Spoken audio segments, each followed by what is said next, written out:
in schools. Why, sir? Because he doesn't have a plan. If I were running, I know what the plan is. You've got to provide these businesses the ability to have the money to be able to reopen with the PPE as well as with the sanitation they need. You have to provide them plastic. Tell that to Nancy Pelosi. Well, he's just shush for a minute. Tell it to Nancy Pelosi. And Schumer, by the way, Chuck. Nancy Pelosi and Schumer, they have a plan. He won't even meet with them. The Republicans won't meet with him in the Senate. And he sits on his golf course. And I mean, literally, think about it. You probably play more than I do, Joe. What about this question of reopenings and the fact? Well, he wants to shut down this country, and I want to keep it open. And we did a great thing by shutting it down. Wait a minute, Joe. Let me shut you down for a second, Joe, just for 1 second. He wants to shut down the country. We just went through it. We had to because we didn't know anything about the disease. Now we found that elderly people with heart problems and diabetes and different problems are very, very vulnerable. We learned a lot. Young children aren't. Even younger people aren't. We've learned a lot. But he wants to shut it down. More people will be hurt by continuing. If you look at Pennsylvania, if you look at certain states that have been shut down, they have Democrat governors all. One of the reasons they're shut down is because they want to keep it shut down until after the election on November 3rd. I want to move on to another because subject. it's a political thing. But those states are not doing well that are shut down right now. Respond to that. President Trump, you have begun to increasingly question the effectiveness of masks as a disease preventer. And in fact, recently you have cited the issue of waiters touching their masks and touching plates. Are you questioning I think the masks efficacy are okay. of You have masks? to understand, if you look, I mean, I have a mask right here. I put a mask on, when I think I need it. Tonight, as an example, everybody's had a test, and you've had social distancing and all of the things that you have to. But I wear masks when needed. When needed, I wear masks. Okay, let me ask. I don't wear masks like him. Every time you see him, he's got a mask. He could be speaking 200 feet away from it, he shows up with the biggest mask I've ever seen. I will say this. Vice President Biden, go ahead, sir. Look, the way to open businesses is give them the wherewithal to be able to open. We provided money. The Congress. But I was asking you, sir, about masks. Well, masks make a big difference. His own head of the CDC said if we just wore masks between now, if everybody wore masks in social distance between now and January, we'd probably save up to 100,000 lives. It matters. And they've also said the opposite. They've also said no serious person said the opposite. They've no also said, well, look serious. at Dr. Fauci. Dr. Fauci said the opposite. He did not say the opposite. We got a little bit more than a minute left in this segment. Masks are not good. Then he changed his mind. He said masks are good. I'm okay with masks. I want to ask you both about one last subject, because your different approaches has even affected the way that you have campaigned. President Trump, you're holding large rallies with crowds packed together, thousands of people. Outside, yes, sir, agreed. Vice President Biden, you are holding much smaller events with... Because nobody will show up. People with... Well, it's true. Nobody shows up to his rallies. All right. In any case, why you holding the big rallies? Why you not? You go first, sir. Because people want to hear what I have to say. I mean, but are you not worried about it spreading disease? President, and I'll have 35,000 people show up at airports. We use airports. Are you not worried about the disease issues, We have a lot of people. Sir? Well, so far, we have had no problem whatsoever. It's outside. That's a big difference, according to the experts. And we do them outside. We have tremendous crowds, as you see. I mean, and literally on 24 hours' notice. And Joe does the circles and has 3 people someplace. Okay. By the way, did you see one of the last big rallies he had? And a reporter came up to him to ask him a question. He said, no, stand back. Put on your mask. Put on a mask. Have you been tested? I'm way far away from those other people. That's what he said. I'm going to be okay. He's not worried about you. He's not worried about the people out there breathing in one another. We've had no negative effect.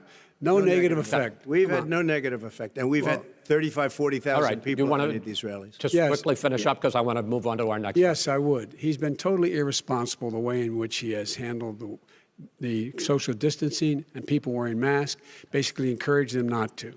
All right. He's a fool on this. If you could get the crowds, you would have done the same thing. But you can't. Nobody cares. Gentlemen, can we move on to the economy? Yes. The economy is, I think it's fair to say, recovering faster than expected from the shutdown. Much faster. In the second quarter, the unemployment rate fell to 8.4% last month. The Federal Reserve says the hit to growth, which is going to be there, is not going to be nearly as big as they had expected. President Trump, you say we are in a V-shaped recovery. Vice President Biden, you say it's more of a K-shape. What difference does that mean to the American people in terms of the economy? President Trump, in this segment, you go first. So we built the greatest economy in history. We closed it down because of the China plague. When the plague came in, we closed it down, which was very hard psychologically to do. He didn't think we should close it down, and he was wrong. And again, 2 million people would be dead now instead of still 204,000 people is too much. One person is too much. Should have never happened from China. But what happened is we closed it down, and now we're reopening, and we're doing record business. We had 10.4 million people in a 4-month period that we've put back into the workforce.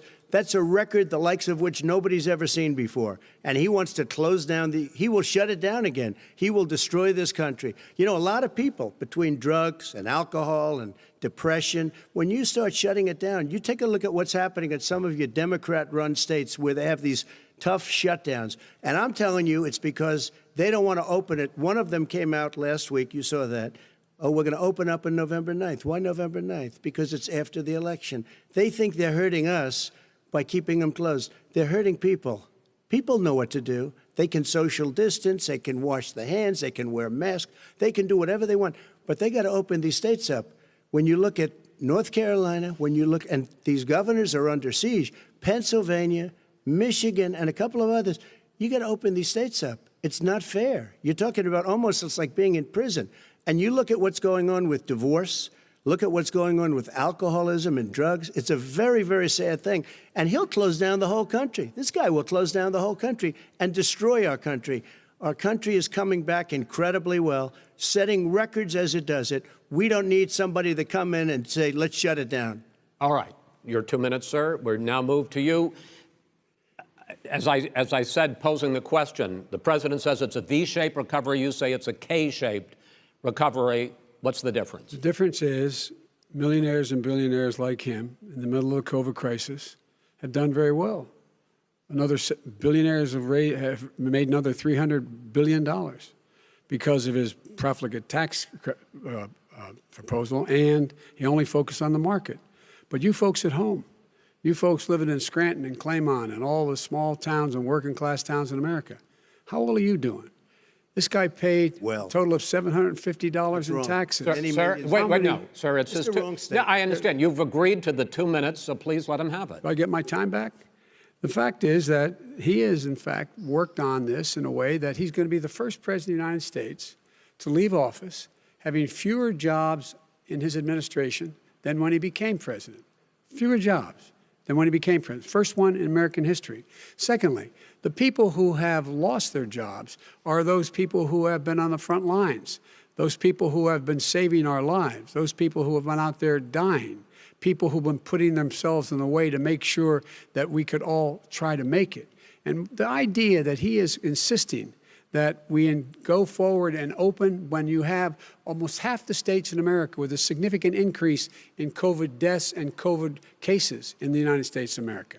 And he wants to open it up more. Why does he want to open it up? Why doesn't he take care of the American? You can't fix the economy until you fix the COVID crisis. And he has no intention of doing anything about making it better for you all at home in terms of your health and your safety. Schools, why aren't schools open? Because it costs a lot of money to open them safely. You know, they were going to give, his administration was going to give the teachers and school students masks. And then they decided, no, couldn't do that because it's not a national emergency, not a national emergency. They've done nothing to help small businesses, nothing. They're closing. 1 in 6 is now gone. He ought to get on the job and take care of the needs of the American people so we can open safely. All right, your time is up, sir. Well, we are going to get to... I have to respond to that. Well, you both had 2 minutes, sir. Excuse me, he made a statement. So did you. People want their schools, people want their schools open. They don't want to be shut down. They don't want their state shut down. They want their restaurants. I look at New York. It's so sad what's happening in New York. It's almost like a ghost town. And I'm not sure it can ever recover what they've done in New York. People want their places open. They want to get back to their lives. They'll be careful, but they want their schools open. Okay. I'm the one that brought back football. By the way, I brought back Big Ten football It was me, and I'm very happy to do it.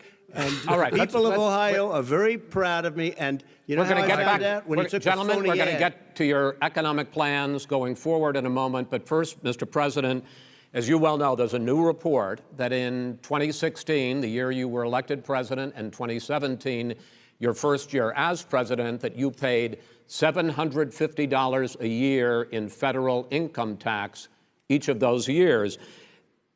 I know that you pay a lot of other taxes, but I'm asking you the specific question. Is it true that you paid $750 in federal income taxes each of those 2 years? I paid millions of dollars in taxes, millions of dollars of income tax. And let me just tell you, there was a story in one of the papers. Show us your tax I paid returns. $38 million one year. I paid $27 million Show us your tax one year. returns. I went, you'll see it as soon as it's finished. You'll see it. You know, if you want to go to the Board of Elections. There's a 118-page or so report that says everything I have, every bank I have, I'm totally under-leveraged because the assets are extremely good. And we have a very, I built Sir, a great I'm asking company. you a specific question, which is... Let me tell you. I understand all of that. Release your I tax understand all return. of that. But let me- No, Mr. President. Go ahead. I'm asking you a question. Will you tell us how much you paid in federal income taxes in 2016 and 2017? Millions of dollars. You paid millions of dollars? Millions of dollars. So yes. not 750? Millions of dollars. And you'll get to see it. I'm- And you'll get to When? see it. But let me just Inshallah? tell you, Chris, let me just tell you something, that it was the tax laws. I don't want to pay tax. Before I came here, I was a private developer. I was a private business people. Like every other private person, unless they're stupid, they go through the laws, and that's what it is. He passed a tax bill that gave us all these privileges for depreciation and for tax credits. We build a building and we get tax credits, like the hotel on Pennsylvania Avenue. You get a massive, which, by the way, was given to me by the Obama administration, if you can believe that. Now, the man got fired right after that happened. But Vice President Biden, you want to respond? Yeah, I do want to respond. Look, the tax code that made him, put him in a position that he pays less tax than a school teacher makes, on the money a school teacher makes, is because of him he says he's smart because he can take advantage of the tax code. And he does take advantage of the tax code. That's why I'm going to eliminate the Trump tax cuts. And I'm going to eliminate those tax cuts and make sure that we invest in the people who, in fact, need the help.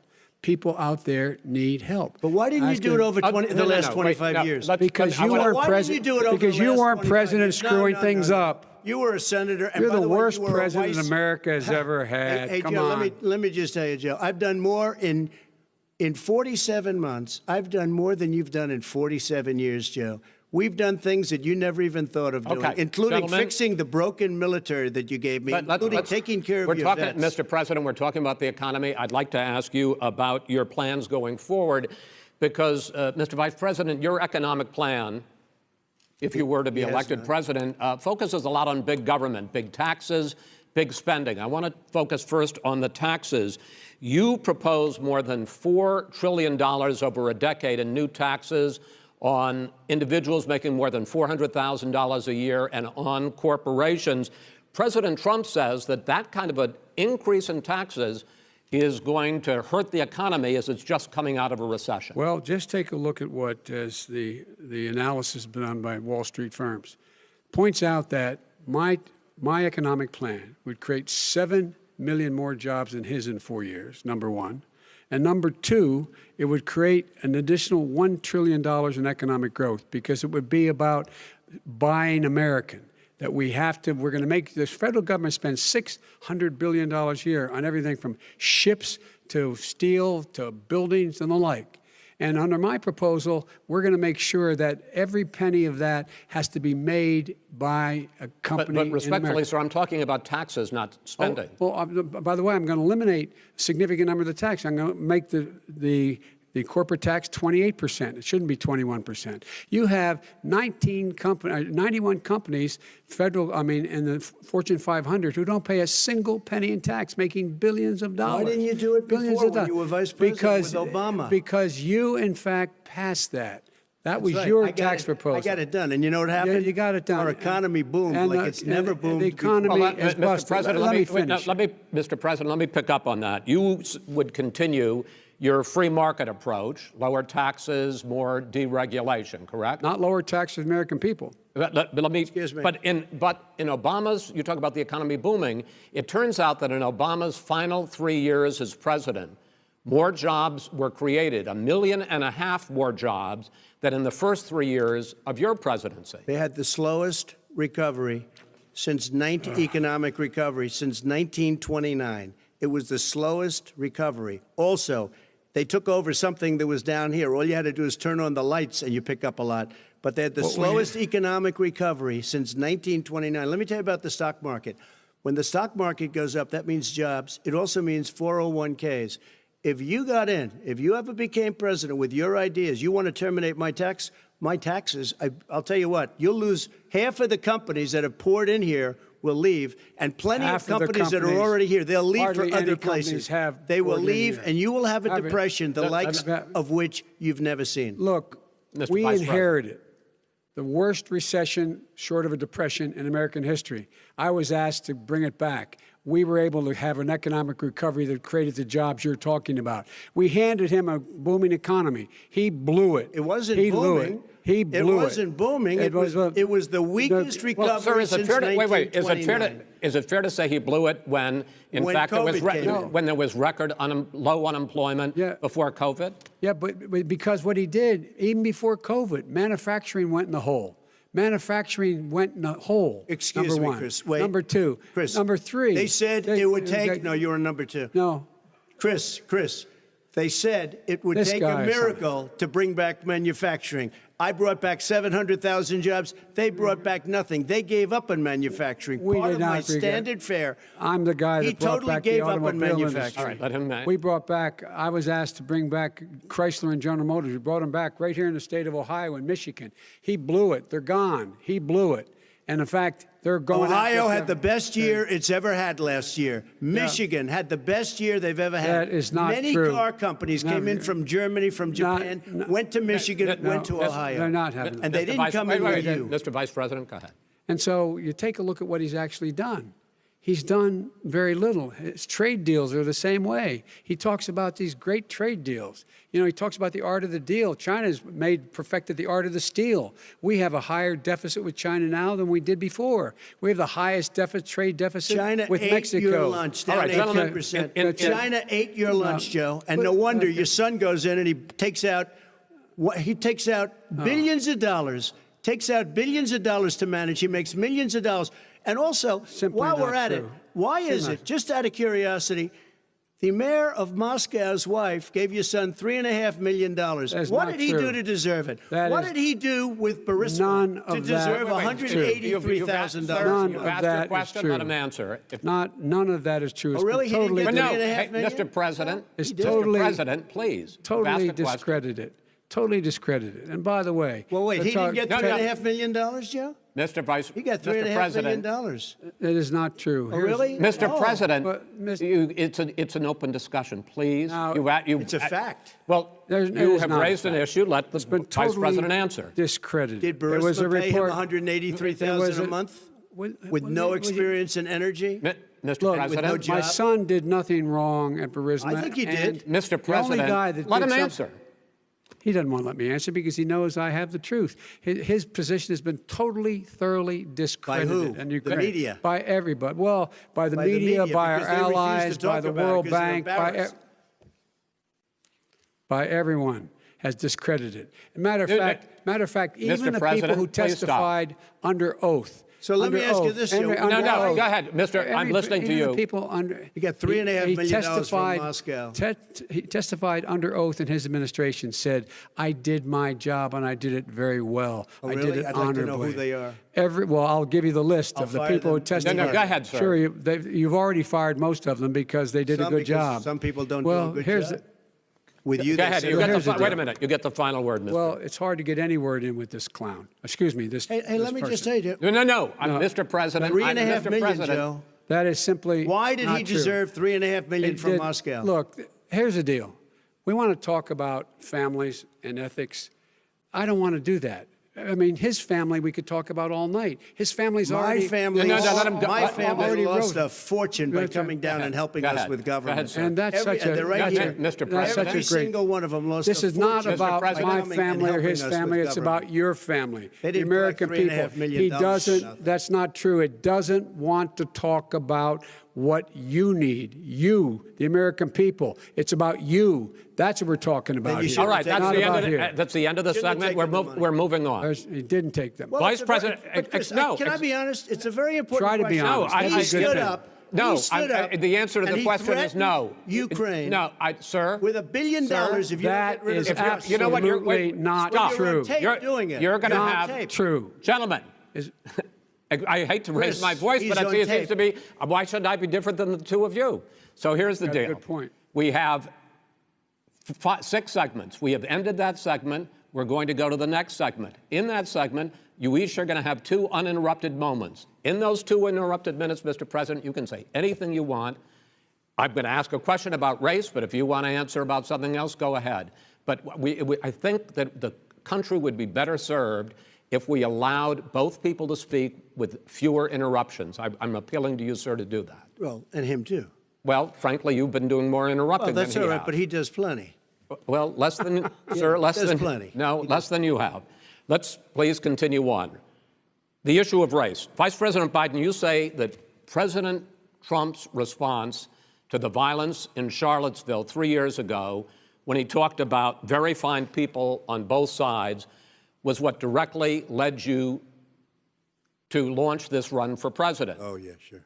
President Trump, you have often said that you believe you have done more for Black Americans than any president, with the possible exception of Abraham Lincoln. My question for the two of you is, why should voters trust you rather than your opponent to deal with the race issues facing this country over the next 4 years? Vice President Biden, you go first. It's about equity and equality. It's about decency. It's about the Constitution. And we have never walked away from trying to require equity for everyone, equality for the whole of America. But we've never accomplished it. But we've never walked away from it like he has done. It is true. The reason I got in the race is when those people, close your eyes, remember what those people look like coming out of the fields carrying torches, their veins bulging, just spewing anti-Semitic bile, and accompanied by the Ku Klux Klan. A young woman got killed. And they asked the president what he thought. He said there were very fine people on both sides. No president has ever said anything like that. It is who's Now, who second, sir. second point I'd make to you is that when Floyd was killed, when Mr. Floyd was killed, there was a peaceful protest in front of the White House. What did he do? He came out of his bunker, had the military use tear gas on him so he could walk across to a church and hold up a Bible.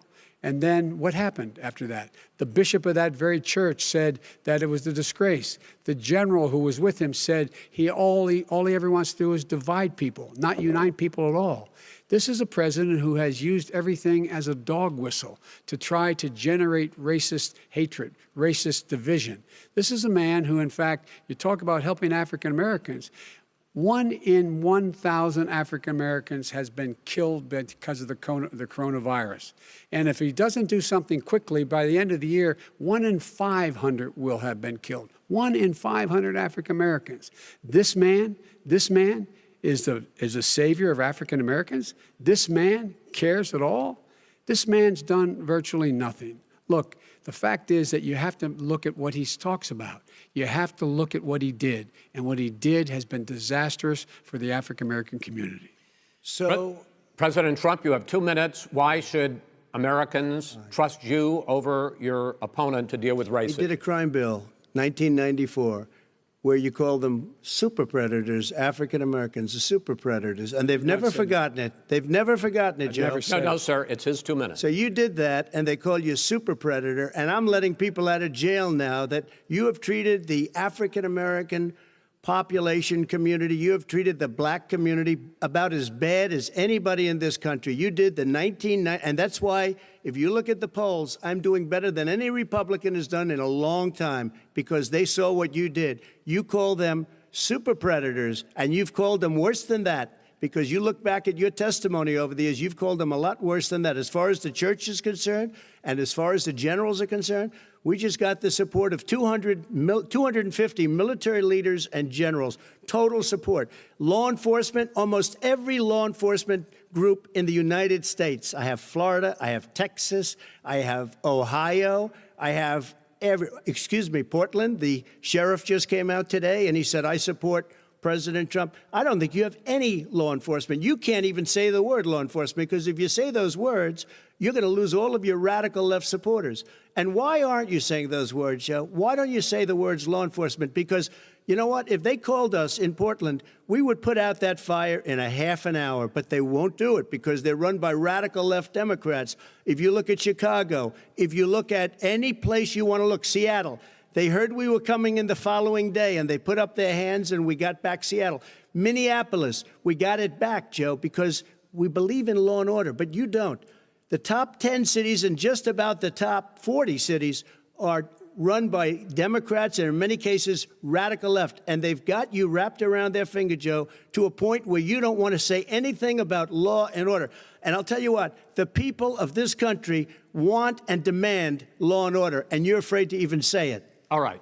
I want to return to the question of race.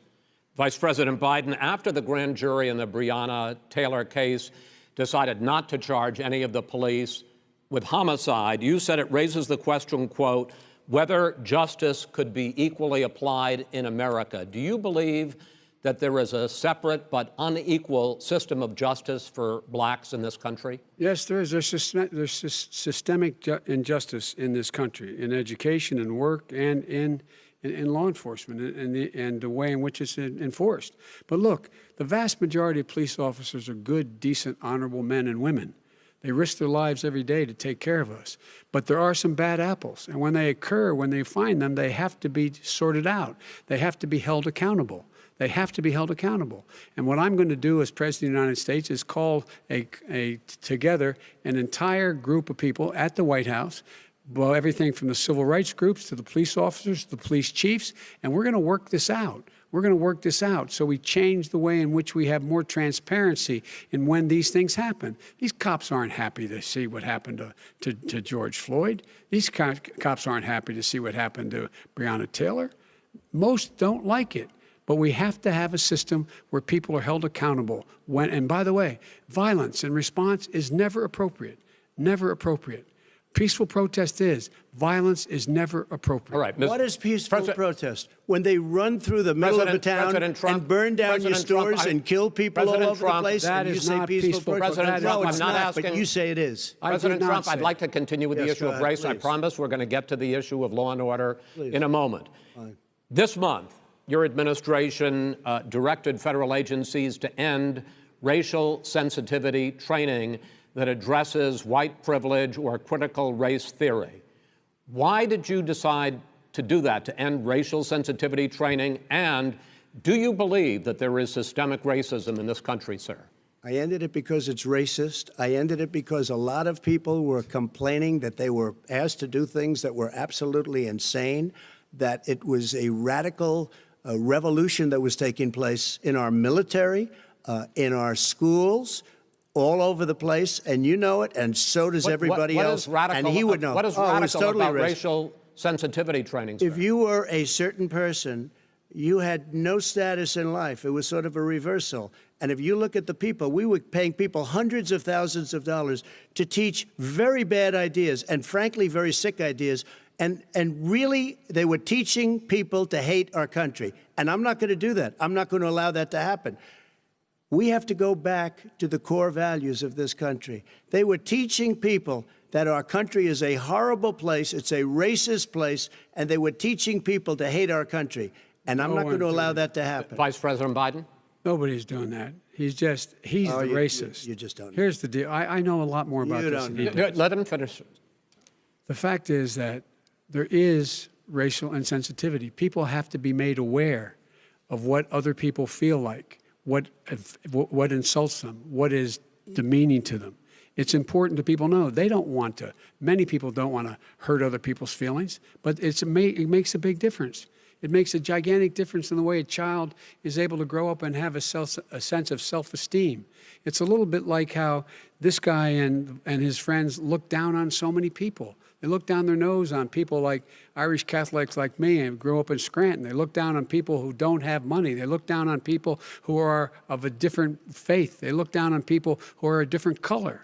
In fact, we're all Americans. The only way we're going to bring this country together is bring everybody together. There's nothing we cannot do if we do it together. We can take this on and we can defeat racism in America. President Trump, sir. During the Obama-Biden administration, there was tremendous division.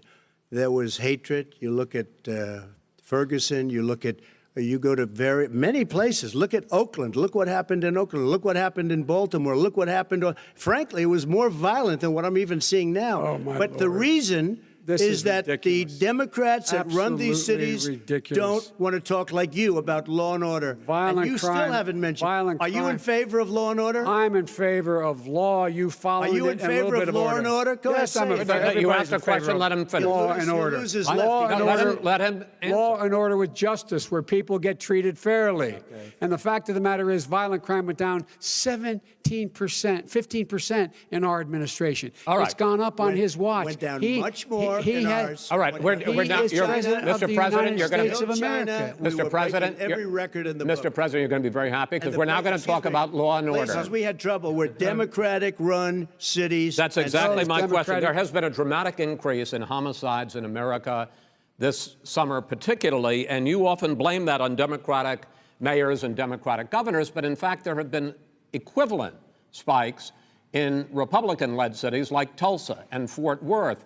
So the question is this really a party issue?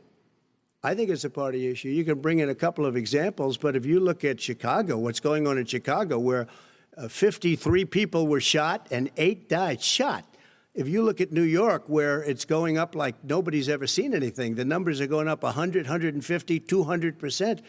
Crime. It is cities. crazy what's going on. And he doesn't want to say law and order because he can't, because he'll lose his radical left supporters. And once he does that, it's over with. But if he ever got to run this country and they ran it the way he would want to run it, we would have our suburbs would be gone. By the way, our suburbs would be gone, and you would see problems like you've never seen. He would know before. a suburb unless he took a wrong turn. Oh, I know suburbs. He would not. So much I was better. raised, Go ahead. Wait a minute. I was So much raised in the suburbs. This is not 1950. All these dog whistles and racism don't work anymore. Suburbs are by and large integrated. There's many people today driving their kids to soccer practice and/or to black and white and Hispanic in the same car as there have been any time in the past. What really is a threat to the suburbs and their safety is his failure to deal with COVID. They're dying in the suburbs. His failure to deal with the environment. They're being flooded. They're being burned out because his refusal to do anything. That's why the suburbs are in trouble. I do want to talk about this issue of law and order, though. And in the joint recommendation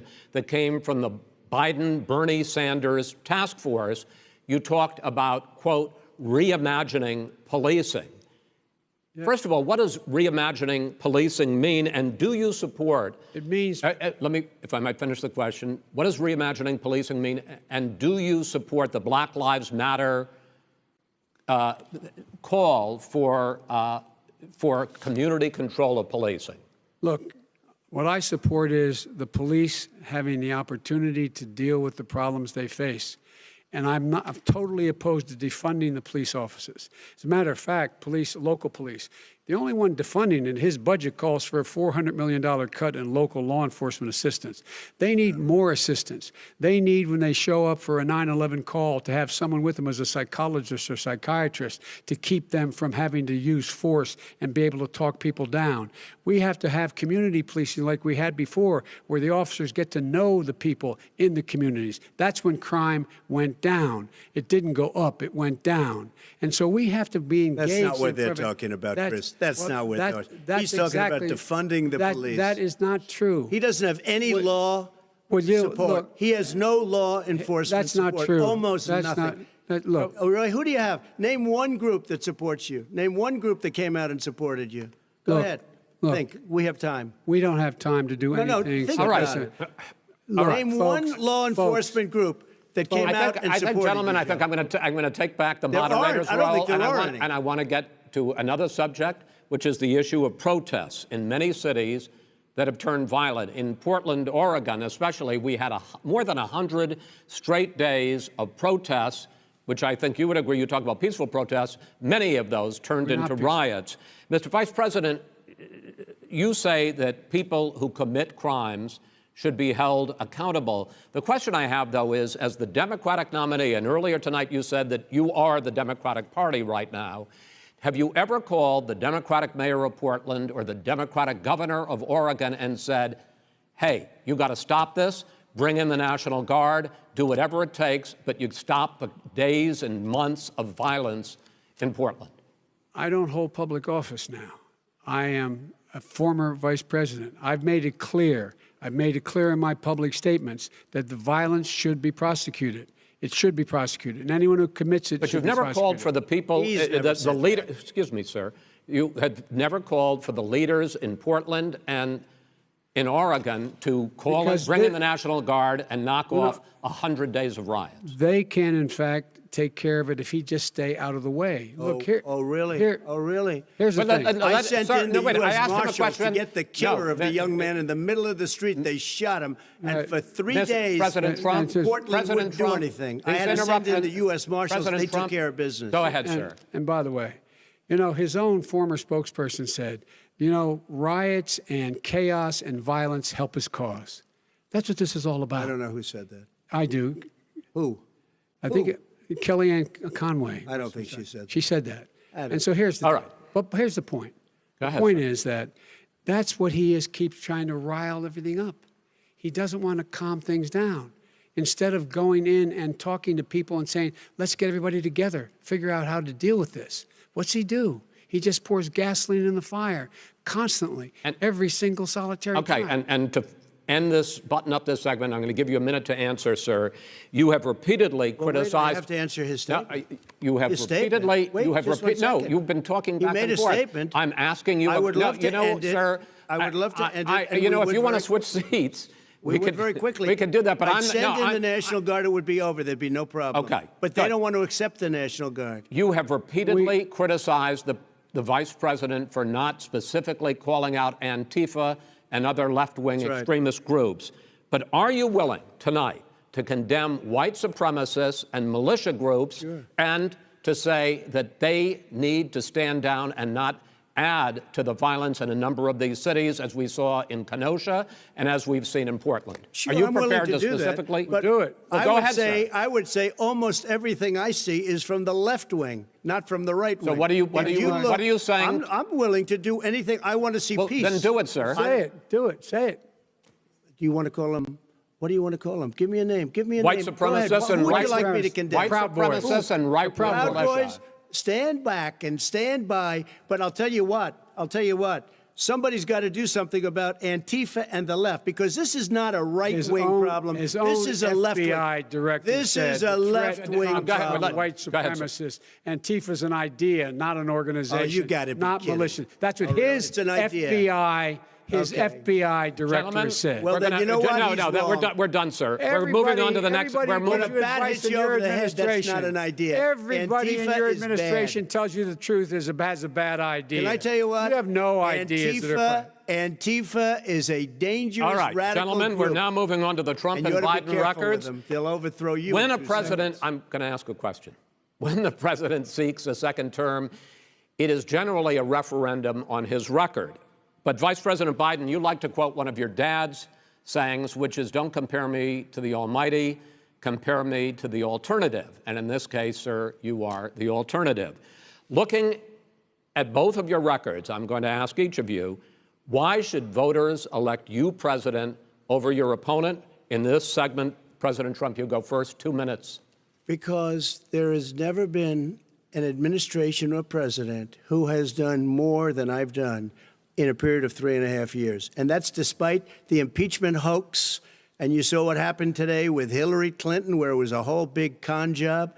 But despite going through all of these things, where I had to fight both flanks and behind me and above, there has never been an administration that's done what I've done.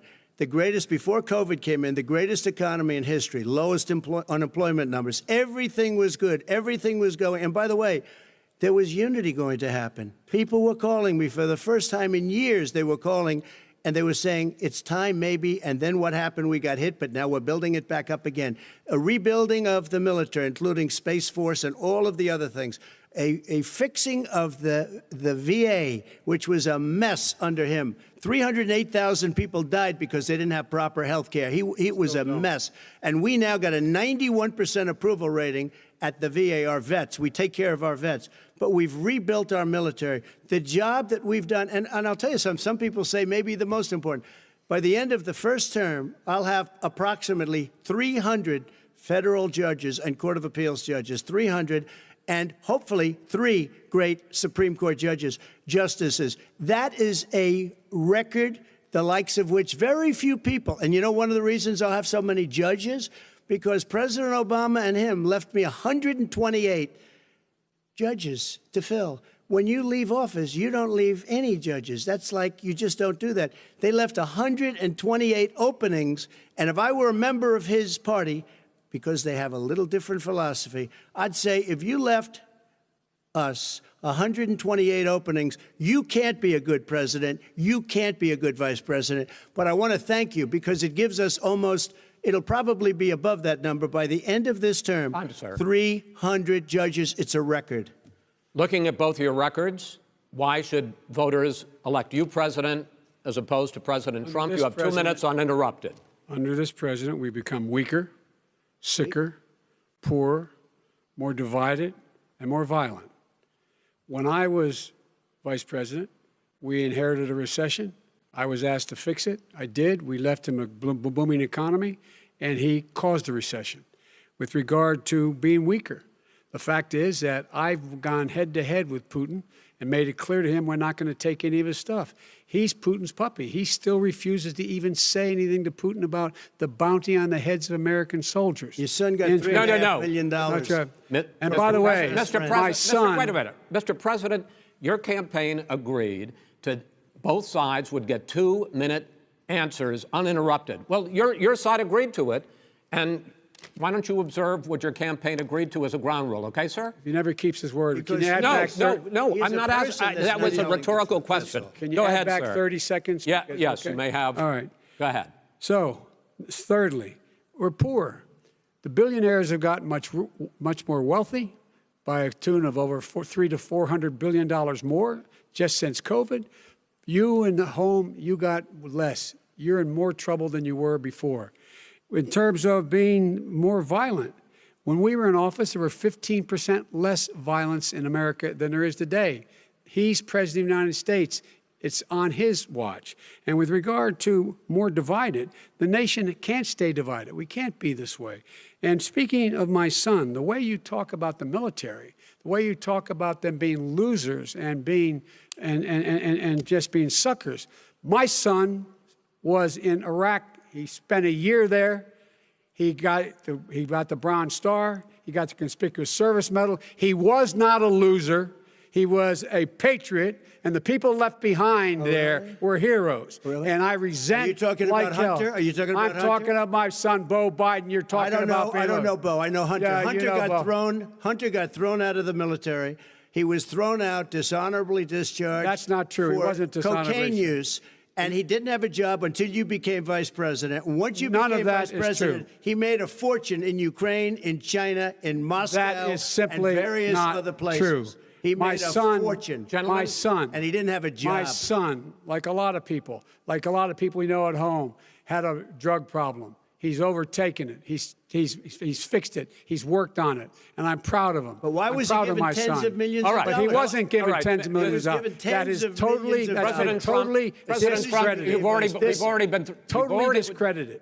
We've already been through this. I think the American people would rather hear about more substantial subjects. Well, you know, as the moderator, sir, I'm going to make a judgment call here. Gets $3.5 million from the mayor of Moscow. Let's talk about not true. Gentlemen, that report is totally discredited. Mitt Romney on that committee said it wasn't worth taxpayers' money, that report. It was written for political reasons. You know, I'd like to talk about climate change. So would I. Okay. The forest fires in the West are raging now. They have burned millions of acres. They have displaced hundreds of thousands of people. When state officials there blame the fires on climate change, Mr. President, you said, I don't think the science knows. Over your 4 years, you have pulled the U.S. out of the Paris Climate Accord. You have rolled back a number of Obama environmental records. What do you believe about the science of climate change, and what will you do in the next 4 years to confront it? I want crystal clean water and air. I want beautiful, clean air. We have now the lowest carbon. If you look at our numbers right now, we are doing phenomenally. But I haven't destroyed our businesses. Our businesses aren't put out of commission. If you look at the Paris Accord, it was a disaster from our standpoint. And people are actually very happy about what's going on because our businesses are doing well. As far as the fires are concerned, you need forest management in addition to everything else. The forest floors are loaded up with trees, dead trees that are years old, and they're like tinder, and leaves and everything else. You drop a cigarette in there, the whole forest burns down. You've got to have forest management. What do you You've got to have cuts. What do you believe about the science of climate change, sir? I believe that we have to do everything we can to have immaculate air, immaculate water, and do whatever else we can that's good. You know, we're planting 1 billion trees, the Billion Tree Project, and it's very exciting for a lot of people. That human pollution, greenhouse gas emissions contributes to the global warming of this planet? I think a lot of things do, but I think to an extent, yes. But I also think we have to do better management of our forests. Every year, I get the call, California's burning. California's burning. If that was cleaned, if you had forest management, good forest management, you wouldn't be getting those calls. You know, in Europe, they have forest cities. They're called forest cities. They maintain their forests. They manage their forests. I was with the head of a major country. It's a forest city. He said, sir, we have trees that are far more, they ignite much easier than California. There shouldn't be that problem. I spoke with the governor about it. I'm getting along very well with the governor. But I said, you know, at some point, you can't every year have hundreds of thousands of acres of land just burned to the ground. But, sir, that's burning down because of a lack of management. But, sir, if you believe in the science of climate change, why have you rolled back the Obama Clean Power Plan, which limited carbon emissions in power plants? Why have you relaxed? Because it was driving energy prices through the sky. Why have you relaxed fuel economy standards that are going to create more pollution from cars and trucks? Well, not really, because what's happening is the car is much less expensive and it's a much safer car, and you're talking about a tiny difference. And then what would happen, because of the cost of the car, you would have at least double and triple the number of cars purchased. We have the old slugs out there that are 10, 12 years old. If you did that, the car would be safer. It would be much cheaper by $3,500. In the case of California, they've simply ignored No, but you would take a lot of cars rollback off the market because people would be able to afford a car.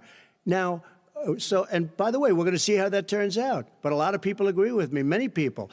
The car has gotten so expensive because they have computers all over the place for an extra little bit of gasoline. And I'm okay with electric cars, too. I think I'm all for electric cars. I've given big incentives for electric cars. But what they've done in California is just crazy. Right. Vice President Biden, I'd like you to respond to the president's climate change record, but I also want to ask you about a concern. You proposed $2 trillion in green jobs. You talk about new limits, not abolishing, but new limits on fracking, ending the use of fossil fuels to generate electricity by 2035, and zero net emission of greenhouse gases by 2050. The president says a lot of these things would tank the economy and cost millions of jobs. He's absolutely wrong, number one. Number two, if in fact, during our administration, the Recovery Act, I was in charge, able to bring down the cost of renewable energy to cheaper than or as cheap as coal and gas and oil. Nobody's going to build another coal-fired plant in America. No one's going to build another oil-fired plant in America. They're going to move to renewable energy, number one. Number two, we're going to make sure that we are able to take the federal fleet and turn it into a fleet that's run on their electric vehicles. Making sure that we can do that, we're going to put 500,000 charging stations in all of the highways that we're going to be building in the future. We're going to build an economy that, in fact, is going to provide for the ability us to take 4 million buildings and make sure that they, in fact, are weatherized in a way that, in fact, they'll emit significantly less gas gas and oil because the heat will not be going out. There's so many things that we can do now to create thousands and thousands of jobs. We can get to net zero in terms of energy production by 2035. Not only not costing people jobs, creating millions of good paying jobs, not $15 an hour, but prevailing wage, by having a new infrastructure that in fact is green. And the first thing I will do, I will rejoin the Paris Accord. I will join the Paris Accord because with us out of it, look what's happening. It's all falling apart. And talk about someone who has no relationship with foreign policy. Brazil, the rainforests of Brazil are being torn down, are being ripped down. More carbon is absorbed in that rainforest than every bit of carbon that's emitted in the United States. Instead of doing something about that, I would be gathering up and making sure we had the countries of the world coming up with $20 billion and say, here's $20 billion. Stop tearing down the forest. And if you don't, then you're going to have significant economic consequences. What about the argument that President Trump basically says that you have to balance environmental interests and economic interests, and he's drawn his line? Well, he hadn't drawn a line. He still, for example, makes sure that he wants to make sure that methane's not a problem. You can now emit more methane without it being a problem. Methane. This is a guy who says that you don't have to have mileage standards for automobiles that exist now. This is a guy who says that, well, the fact that it's all true. And here's the deal. He's talking about the Green New Deal, and it's not $2 billion or $20 billion, as you said. It's $100 trillion. I'm talking about where they want to rip down buildings and rebuild the building. No, it's the dumbest, most ridiculous. Where airplanes are out of business, where two-car systems are out, where they want to take out the cows too. That's not true either, right? This is a $100 trillion. Look, that's more money than our country could make in 100 years if we're not going to. The case. All right, let me destroy our because country. I actually wait a minute, sir. I actually have studied your plan, and it includes upgrading 4 million buildings, weatherizing 2 million homes over 4 years, building 1.5 million energy-efficient homes. So the question becomes: the president is saying, I think some people who support the president would say that sounds like it's going to cost a lot of money and hurt the economy. What it's going to do is going to create thousands and millions of jobs, good-paying jobs. Let him finish, sir. He doesn't know how to do that. $100 billion. The fact is, it's going to create millions of good-paying jobs, and these tax incentives for people to weatherize, which he wants to get rid of. It's going to make the economy much safer. Look how much we're paying now to deal with the hurricanes. By the way, he has an answer for hurricanes. He said maybe we should drop a nuclear weapon on them. They may. I never said that. That's at all. He did say. You made it up. And here's the deal. You make up a lot of things. We are going to be in a position where we can create hard, good jobs by making sure the environment is clean and we all are in better shape. We spend billions of dollars now, on floods, hurricanes, rising seas. We're in real trouble. Look what's happened just in the Midwest with these storms that come through and wipe out entire sections and counties in Iowa. They didn't happen before. They're because of global warming. We make up 15% of the world's problem. But the rest of the world, we've got to get them to come along. That's why we have to get back into the Paris Accord. All right, gentlemen. Wait a minute, Chris. So why didn't he do it for 47 years? You were vice president. Why didn't you get the world? China sends up real dirt into the air. Russia does. India does. They all do. We're supposed to be good. And by the way, he made a couple of statements. The Green New Deal is $100 trillion, that is not not $20 my billion. plan. That's the Green New you want to Deal rebuild every is building. Not my plan. I want to rebuild every. If he knew anything about, He made a statement about the military. He said I said something about the military. He and his friends made it up, and then they went with it. I never said it. Okay. That is what not he true. did Sir, is he you're done said in this segment. he called the military Mr. Vice President, stupid bastards. I and he did said not it on say tape. that. He said Mr. stupid Please, bastards. He sir, said it. stop. I would never say that. Play to the it. military. Play it. Go ahead. Mr. You're on Vice tape. President answered his final question. The final question is, I can't remember which of all his rantings. I'm having a little trouble myself, but and about the economy and about this question of what it's going to cost. The economy. I mean, the Green New Deal and the idea of what your environmental Green New changes Deal, will do. The Green New Deal will pay for itself as we move forward. We're not going to build plants that, in fact, are great polluting plants. So do you We're going to support build the Green New Deal? Pardon me? Do you support No, I don't support the Green New Oh, Deal. you don't? Oh, well, that's a big statement. I That support means you the just Biden. lost the radical left. I Done. support Oh, you the don't. Biden plan that I put forward. Okay. The Biden plan, which is different than what he calls the radical Green New Deal. All right, gentlemen, final segment, election integrity. As we meet tonight, millions of Americans are receiving mail-in ballots or going to vote early. How confident should we be that this will be a fair election? And what are you prepared to do over the next 5+ weeks, because it'll not only be to Election Day, but also counting some ballots, mail-in ballots after Election Day? What are you prepared to do to reassure the American people that the next president will be the legitimate winner of this election? In this final segment, Mr. Vice President, you go first. Prepared to let people vote. They should go to iwillvote.com, decide how they're going to vote, when they're going to vote, and what means by which they're going to vote. His own Homeland Security Director, and as well as the FBI Director, says there is no evidence at all that mail-in ballots are a source of being manipulated and cheating. They said that. The fact is that there are going to be millions of people because of COVID that are going to be voting by mail-in ballots, like he does, by the way. He sits behind the Resolute desk and sends his ballot to Florida, number one. Number two, we're going to make sure that those people who want to vote in person are able to vote because enough poll watchers are there to make sure they can socially distance. The polls are open on time, and the polls stay open until the votes are counted. And this is all about trying to dissuade people from voting because he's trying to scare people into thinking that it's not going to be legitimate. Show up and vote. You will determine the outcome of this election. Vote, vote, vote. If you're able to vote early in your state, vote early. If you're able to vote in person, vote in person. Vote whatever way is the best way for you, because he cannot stop you from being able to determine the outcome of this election. And in terms of whether or not when the votes are counted, and they're all counted, that will be accepted. If I win, that will be accepted. If I lose, that will be accepted. But by the way, if in fact he says he's not sure what he's going to accept, well, let me tell you something. It doesn't matter, because if we get the votes, it's going to be all over. He's going to go. He can't stay in power. It won't happen. It won't happen. So vote. Just make sure you understand you have it in your control to determine what this country is going to look like the next 4 years. Is it going to change? You're going to get 4 more years of these lies. Mr. President, 2 minutes. So when I listened to Joe talking about a transition, there's been no transition from when I won. I won that election. And if you look at crooked Hillary Clinton, if you look at all of the different people, there was no transition, because they came after me trying to do a coup.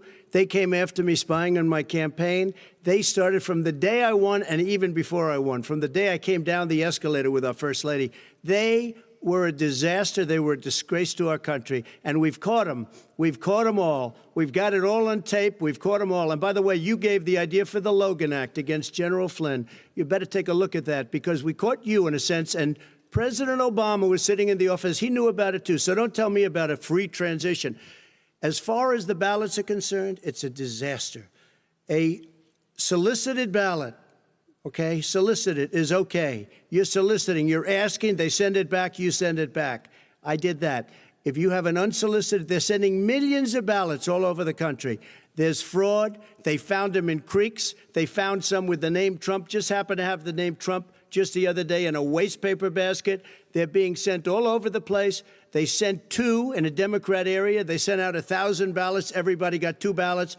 This is going to be a fraud like you've never seen. The other thing, it's nice on November 3rd, you're watching and you see who won the election. And I think we're going to do well, because people are really happy with the job we've done. But you know what?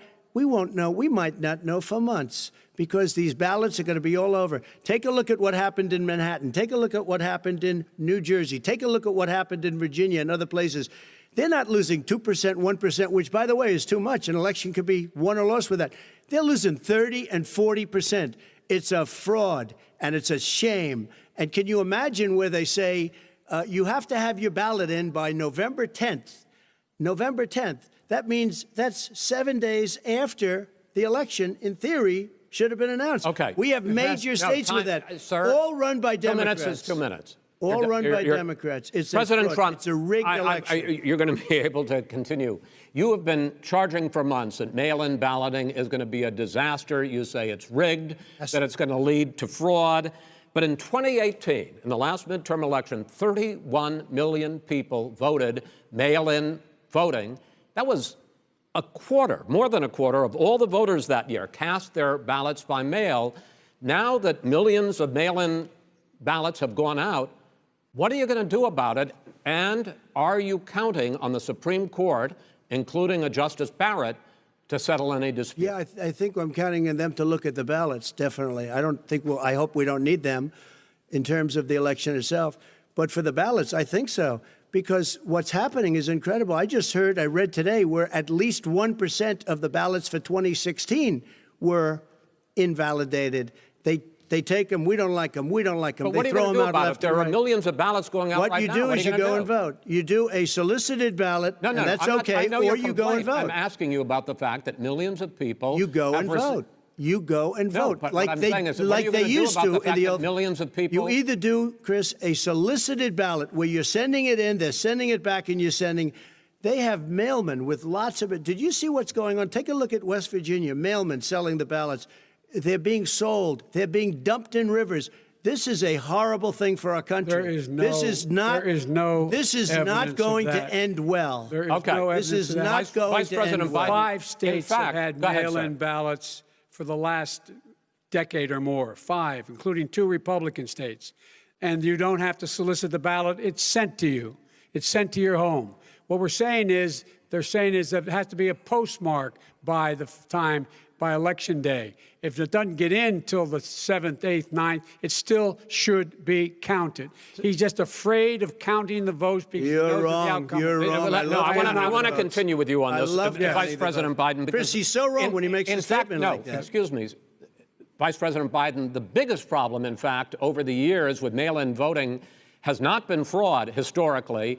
It has been that sizable numbers, sometimes hundreds of thousands of ballots are thrown out because they have not been properly filled out, or there is some other irregularity, or they missed the deadline. So the question I have is, are you concerned that the Supreme Court with a Justice Barrett will settle any dispute? I'm concerned that any court would settle this because here's the deal. When you get a ballot and you fill it out, you're supposed to have an affidavit. If you didn't know, you have someone say that this is me. You should be able to, if in fact you can verify that's you before the ballot is thrown out, that's sufficient to be able to count the ballot because someone made a mistake and not dotting the correct I. Who they voted for, testify, say who they voted for, say it's you, that is totally legitimate. All right. Excuse me, Chris, when you have 80 million ballots, gentlemen, I have a final sending question. and swamping the system, you know it can't be done. You know it can't, and already there's been so now fraud. Mail service delivers wait a minute, gentlemen. In the 185 final million question pieces of mail a day. In in 8 states, we can keep talking. In 8 states, election workers are prohibited currently by law, 8 states, from even beginning to process ballots, even take them out of the envelopes and flatten them until Election Day. That means that it's likely, because there's going to be a huge increase in mail-in balloting, that we are not going to know on election night who the winner is, that it could be days, it could be weeks. Could be months. Until we find out who the new president is. So first for you, sir, finally for the vice president, I hope neither of you will interrupt the other. Will you urge your supporters to stay calm during this extended period, not to engage in any civil unrest? And will you pledge tonight that you will not declare victory until the election has been independently certified? President Trump, you go first. I'm urging my supporters to go into the polls and watch very carefully, because that's what has to happen. I am urging them to do it. As you know, today there was a big problem. In Philadelphia, they went in to watch. They're called poll watchers, a very safe, very nice thing. They were thrown out. They weren't allowed to watch. You know why? Because bad things happen in Philadelphia, bad things. And I am urging my people. I hope it's going to be a fair election. If it's a fair election, I am 100% on board. But if I see tens of thousands of ballots being manipulated, I can't go along with that. And I'll tell what- you what does that from mean, a not go common along? sense. Does that mean you're I'll tell gonna you tell what your it means. people to take to it the means street? you have a fraudulent election. You're And what are sending you out gonna do? 80 And million what would you ballots. do They're about not. that? They're not equipped to. These people aren't equipped to handle it. Number one. Number two. Okay. They cheat. They cheat. Hey, they found ballots in a waste paper basket 3 days ago, and they all had the name All right. military ballots. They were military. They all had the name Trump on them. Vice President You think Biden, that's good? Vice President Biden, final question for you. Will you urge your supporters to stay calm while the vote is counted, and will you pledge not to declare victory until the election is independently certified? Yes, and here's the deal. We count the ballots, as you pointed out. Some of these ballots in some states can't even be opened until Election Day. And if there's thousands of ballots, it's going to take time to do it. And by the way, our military, they've been voting by ballots since the end of the Civil War, in effect. And that's what's going to happen. Why was it not? Why is it for them somehow not fraudulent? It's the same process.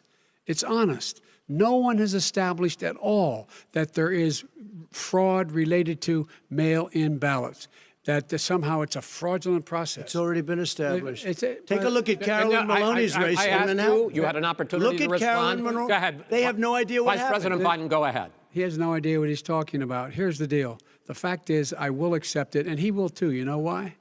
Because once the winner is declared, after all the ballots are counted, all the votes are counted, that'll be the end of it.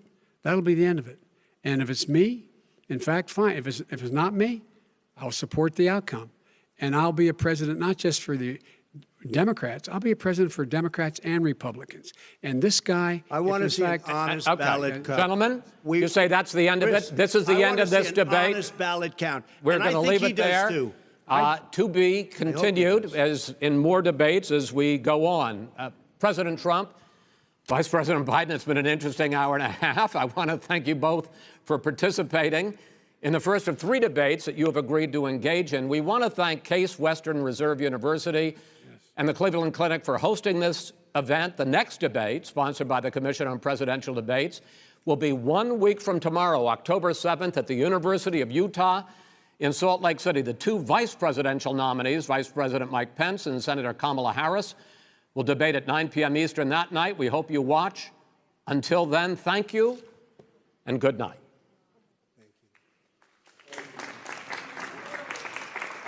Thank you.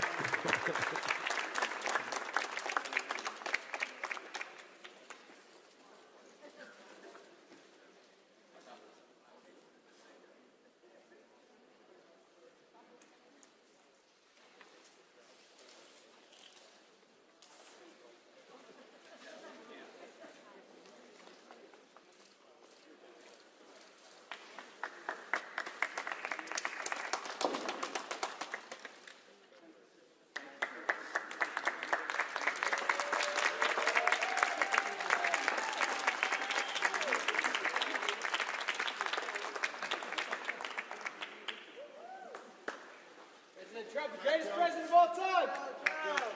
We love you, Trump!